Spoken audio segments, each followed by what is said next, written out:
there's this idea that the church is simply run by great men, and that we need to define who that great man is for our time, for our culture, for our geography, and just get behind them, and then we can be who we're called to be.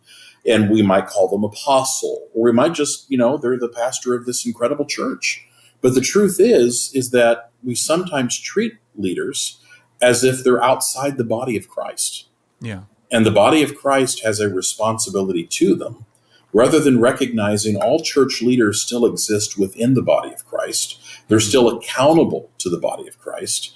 And that if we're not careful, we build a theology of leadership that favors narcissism. Yeah. And that actually leads to spiritual abuse. We'll talk about submission as if it's bottom up, and not submission as if it's also top down. Yeah.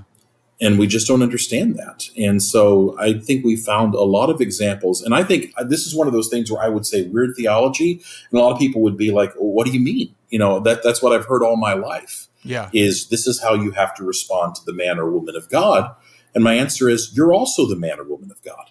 Yeah. That's the whole point of the day of Pentecost. Yeah. Is now everybody is the man and the woman of God. Yeah. And that we have different roles and responsibilities, but we are all accountable to each other in that. Right. And if we don't see that, we create a space for spiritual abuse that should never occur.